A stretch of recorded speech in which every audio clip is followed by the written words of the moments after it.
Students good morning. Ecosystem and energy flow हा chapter बघतोय आपण आणि आज आपण जो पॉइंट बघणार आहे तो आहे डिकम्पोजिशन.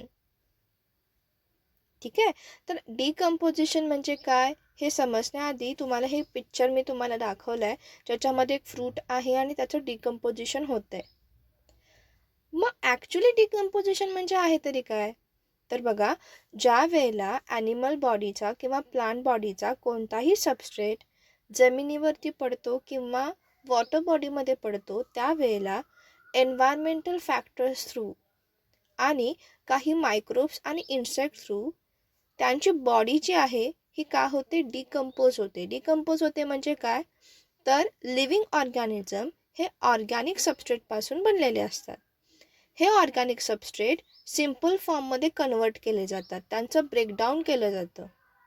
आणि ही जी काय प्रोसिजर आहे, formation of organic substrate to simple inorganic substrate with the help of microbes, environmental factors or with the help of some insect, it is nothing but decomposition. ठीक आहे. तर बघा, इथे आपल्याला डेफिनेशन दिले. Decomposers break down complex organic material into inorganic substrate like carbon dioxide, water and some nutrients. And the process is called decomposition. Decomposers म्हणजे कोण, तर अर्थवर्म सारखे इन्सेक्ट्स असतील, सॉईलमध्ये असणारे मायक्रोब्स असतील. ठीक आहे. तर हे काय करतात, तर कॉम्प्लेक्स ऑर्गॅनिक मॅटर जे आहे, या कॉम्प्लेक्स ऑर्गॅनिक मॅटरला इनऑर्गॅनिक सबस्ट्रेटमध्ये कन्वर्ट करतात. किंवा असं म्हणू शकता तुम्ही की हे कॉम्प्लेक्स ऑर्गॅनिक मॅटर आहेत, हे डिकम्पोजर थ्रू ब्रेकडाऊन केले जातात, त्यांचं सिम्प्लिफिकेशन केलं जातं आणि त्याच्यानंतर त्यांचं कन्वर्जन कशामध्ये होतं, तर सिम्पल इनऑर्गॅनिक सबस्टन्समध्ये होतं. मग सिम्पल इनऑर्गॅनिक सबस्टन्सेस म्हणजे कोण, तर carbon dioxide, water, nutrient, some minerals. ठीक आहे. आणि ही जी काही प्रोसिजर कॅरीड आउट केली जाते डिकम्पोजरकडून, त्याला आपण म्हणतो डिकम्पोजिशन.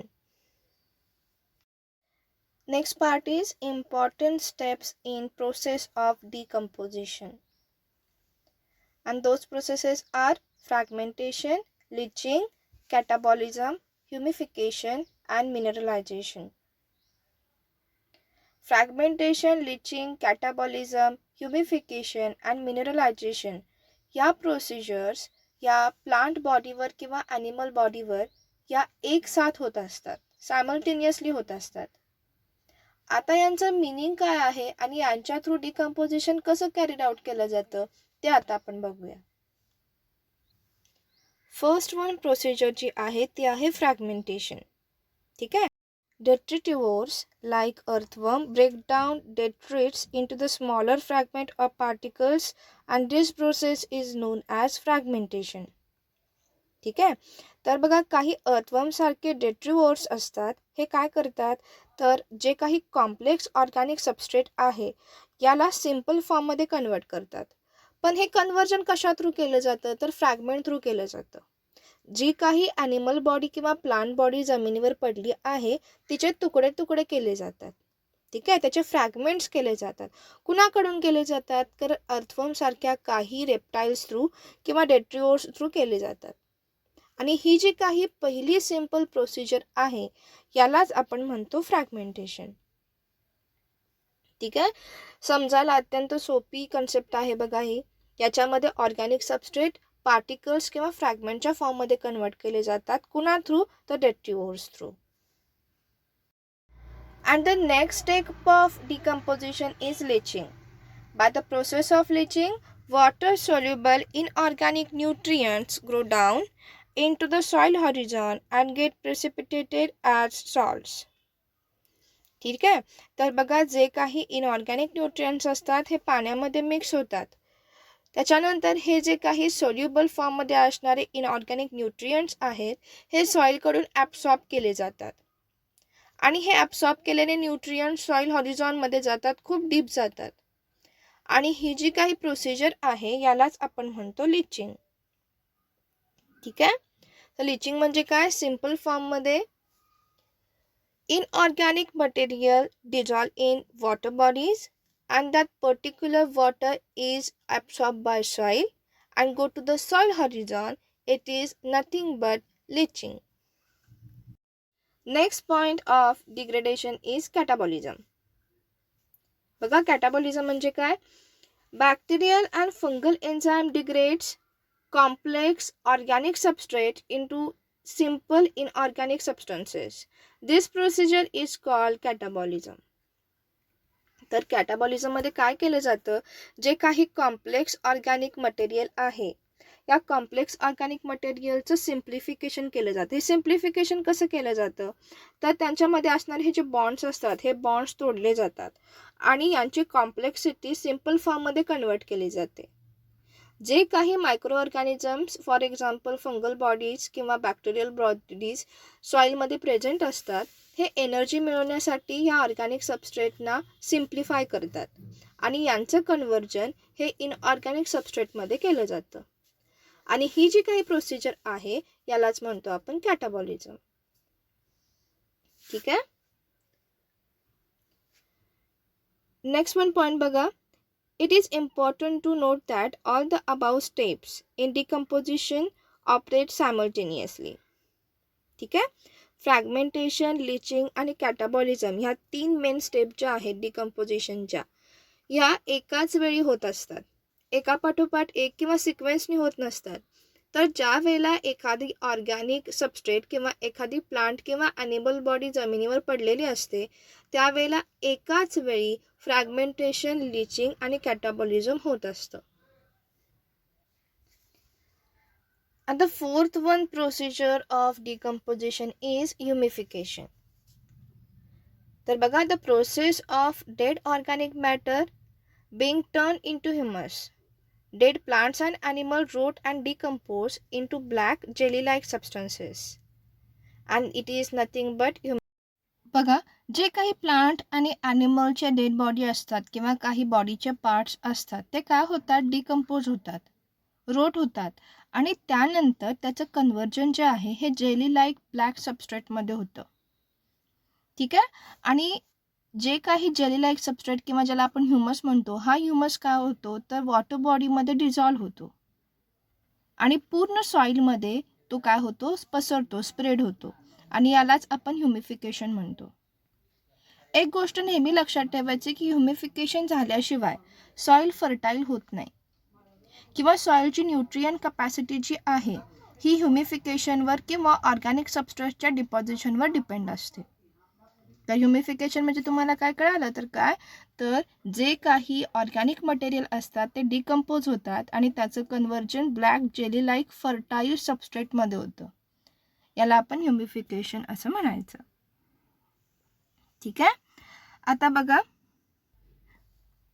नेक्स्ट आणि लास्ट जो काही डिकम्पोजिशनचा पार्ट आहे, प्रोसेस आहे, त्याला म्हणतात मिनरलायझेशन.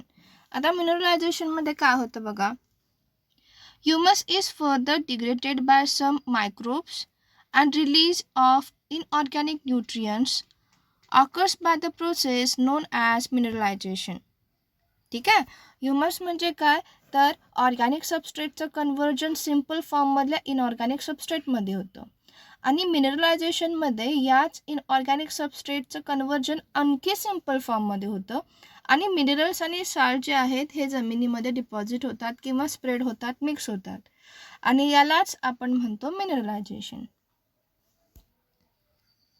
ठीक आहे. तर मिनरलायझेशन ही प्रोसिजर जी आहे ही एन्व्हायरमेंटल फॅक्टर्स थ्रू आणि सॉईल मायक्रोब्स थ्रू केली जाते. इथे एक तुम्हाला पिक्चर दाखवलं आहे, याच्यामध्ये मिनरलायझेशनची जी सायकल आहे ही दाखवली आहे बघा. तर प्लांट बॉडी ज्या आहेत हे ऑर्गॅनिक सबस्ट्रेट युटिलाइज करतात आणि त्याचबरोबर ते काय करतात, लाईफ सायकलमध्ये त्यांची एक फेज असते, त्या फेजमध्ये ते सगळे प्लांट जे आहेत हे डेड होतात. हे प्लांट डेड झाल्यावरती त्यांचे ऑर्गॅनिक सबस्ट्रेट इनऑर्गॅनिक सबस्ट्रेटमध्ये कन्वर्ट होतात with the help of environmental factors and microbes आणि त्यानंतर हे जे काही सिम्पल फॉर्ममधले इनऑर्गॅनिक मटेरियल आहेत याचं कन्व्हर्जन काही मिनरल्समध्ये होतं. ठीक आहे. आणि यालाच आपण म्हणतो मिनरलायझेशन. थोडक्यात काय, आपण ज्या वेळेला डेड बॉडी जमिनीवर पडतात तेव्हापासूनची सगळ्यात शेवटची जी स्टेप आहे, सिंपल जी स्टेज आहे, त्याला म्हणतो आपण मिनरलायझेशन. मिनरलायझेशन नंतरची नेक्स्ट स्टेप जी आहे ही असत नाही, कारण त्याच्यानंतर कोणतं सिम्प्लिफिकेशन होऊ शकत नाही. तर डिकम्पोजिशनची पहिली स्टेप आहे फ्रॅगमेंटेशन. याच्यामध्ये डेंट्रिओर्स थ्रू जे काही ऑर्गॅनिक पार्टिकल्स असतात त्यांचं फ्रॅगमेंटेशन केलं जातं. नंतर आहे लिचिंग. लिचिंगमध्ये काय केलं जातं, जे काही वॉटर सोल्युबल इनऑर्गॅनिक न्यूट्रियंट्स आहेत हे काय करतात तर सॉईलमध्ये मिक्स होतात आणि डीप हॉरिझॉनमध्ये एंटर करतात. कॅटाबॉलिझममध्ये जे काही कॉम्प्लेक्स ऑर्गॅनिक सबस्ट्रेट आहेत यांचं कन्व्हर्जन सिंपल ऑर्गॅनिक सबस्ट्रेटमध्ये केलं जातं. ह्युमिफिकेशनमध्ये काय केलं जातं तर जे काही डेड प्लांट्स आणि ॲनिमल्स आहेत यांचं डिकम्पोजिशन होतं, त्यांचं रोटिंग होतं आणि त्यांचं कन्व्हर्जन हे जेली लाईक ब्लॅक फर्टाईल सबस्ट्रेटमध्ये केलं जातं. आणि लास्ट वन जी स्टेप आहे, प्रोसिजर जी आहे मिनरलायझेशन. मिनरलायझेशनमध्ये काय होतं तर ह्युमस फर्दर डिग्रेड होतो. कुणा थ्रू तर मायक्रोब्स थ्रू, आणि त्यांच्या थ्रू काही इनऑर्गॅनिक सबस्ट्रेट आणि मिनरल्स रिलीज होतात. आता आपण डिकम्पोजिशन म्हणजे काय हे पाहिलं, प्रोसिजर्स पाहिल्या, प्रोसेसेस पाहिल्या, कोणत्या कोणत्या इन्व्हॉल्व असतात त्या. आता आपण काही असे फॅक्टर्स बघूया जे फॅक्टर्स डिकम्पोजिशनसाठी इसेन्शियल आहेत. ठीक आहे, तर बघा, temperature and soil moisture are the most important factors that regulate decomposition indirectly to help soil microbes. ठीक आहे, तर जे काही सॉईलचं टेम्परेचर आणि मॉइश्चर असतं हे सगळ्यात इम्पॉर्टंट फॅक्टर्स आहेत. टेम्परेचर हे खूप जास्त किंवा खूप कमी असून चालत नाही, तर हे फेवरेबल असावं लागतं. Generally 30 to 32 degree centigrade temperature हे मायक्रोबच्या ॲक्टिव्हिटीसाठी रिस्पॉन्सिबल असतं किंवा फेवरेबल असतं. त्याचबरोबर सॉईल जर खूप जास्त मॉइस्ट असेल तर तिथे मायक्रोब्स ब्रीथ करू शकत नाहीत, आणि त्याचबरोबर जर सॉईल खूप ड्राय असेल तर मायक्रोबियल ॲक्टिव्हिटी इनिबिट होते. ठीक आहे, त्यामुळे टेम्परेचर आणि मॉइश्चर हे फेवरेबल असेल तर डिकम्पोजिशनचा रेट हा सगळ्यात जास्त असतो. नेक्स्ट वन बघा, warm and moist environment is favourable for decomposition. ठीक आहे, तर टेम्परेचर जर खूप कमी असेल तर अर्थातच मायक्रोबियल ॲक्टिव्हिटी या कशा होतात, इनिबिट होतात, आणि त्याचबरोबर एन्व्हायरमेंट जर ड्राय असेल तरीही मायक्रोबियल ॲक्टिव्हिटी ह्या इनिबिट होतात. ठीक आहे, तर मायक्रोबसाठी जे काही फेवरेबल एन्व्हायरमेंट आहे हे एन्व्हायरमेंट डिकम्पोजिशनसाठी मस्ट आहे. आता आपण जो पॉईंट बघतोय तो आहे factors that affect the speed of decomposition. ठीक आहे, डिकम्पोजिशनचं स्पीड कशावर डिपेंड असतं बघा. First of all age. Young decompose faster than elder. ठीक आहे, तर जी काही बॉडी ॲनिमलची किंवा प्लांटची जर यंग असेल तर ती फास्ट डिकम्पोज होते. जर ॲनिमल बॉडी किंवा प्लांट बॉडी ही खूप जास्त ओल्ड असेल तर त्याला डिकम्पोज व्हायला वेळ लागतो. बघा, जर प्लांटचं एज जास्त असेल तर त्याचा ट्रंक किंवा अदर पार्ट जो आहे हा मोठा असतो, त्याचबरोबर आउटर जो पार्ट आहे हा ड्राय असतो, आणि त्यामुळे मायक्रोब्सना ते डिकम्पोज करायला वेळ लागतो. आणि त्यामुळे फर्स्ट पॉईंट काय, young decompose faster than elder. Next one आहे size of body. Overweight people decompose fast than smaller people. कारण बघा, जे काही आउटर सबस्ट्रेट आहे, स्किन आणि स्किनच्या खालचा फॅट लेअर, त्याचबरोबर अदर टिश्यू हे लवकर डिकम्पोज होतात. ठीक आहे, पण जे काही बोन्स आहेत किंवा कार्टिलेज आहेत हे काय होतात, उशिरा डिकम्पोज होतात. आणि त्यामुळे ओव्हरवेटेड पीपल किंवा ओव्हरवेटेड ॲनिमल जे आहेत हे लवकर डिकम्पोज होतात. कुणापेक्षा तर स्मॉलर ॲनिमल किंवा पीपलपेक्षा. नेक्स्ट पण जो पॉईंट आहे तो आहे टेम्परेचर. तर एक्स्ट्रीम हाय टेम्परेचर असेल किंवा एक्स्ट्रीम लो टेम्परेचर असेल तर मायक्रोबियल ॲक्टिव्हिटी स्लो डाऊन होतात आणि डिकम्पोजिशनचा रेट हा कमी राहतो. ठीक आहे. तर डिकम्पोज फास्ट होण्यासाठी किंवा मायक्रोबियल ग्रोथ ही फास्ट होण्यासाठी जी काही फेवरेबल टेम्परेचर आहे ते किती आहे, तर 70 to 99 फॅरनहाईट. किती? 70 to 99 फॅरनहाईट. आता एन्व्हायरमेंट बघा. आता आपल्या सगळ्यांना माहिती आहे की जेवढं आपण सॉईलच्या लास्ट लेअरपर्यंत जाऊ तिथे एअर कमी असते आणि इथे एअर कमी असल्यामुळे तिथल्या बॉडी डिकम्पोज होत नाहीत.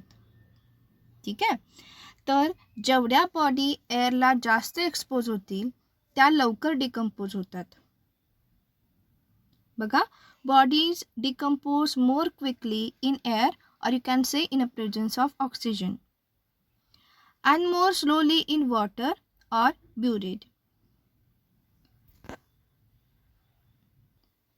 तर जर वॉटर बॉडीमध्ये किंवा खूप जमिनीच्या खाली दबली गेलेली एखादी प्लांट किंवा ॲनिमल बॉडी असेल तर ती लवकर डिकम्पोज होत नाही. जेवढी ती एअरला लवकर एक्सपोज होईल तेवढी ती लवकर डिकम्पोज व्हायला सुरुवात होणार. ठीक आहे. तर age, size of body, temperature and environment are the most major factors which affect the speed of decomposition. तर यानंतरचा जो काही पार्ट आहे तो आता आपण उद्या स्टडी करूया. तो पार्ट तुम्ही अगदी व्यवस्थित वाचून ठेवायचा आहे. ठीक आहे. तर आता आपण उद्या भेटूया. बाय.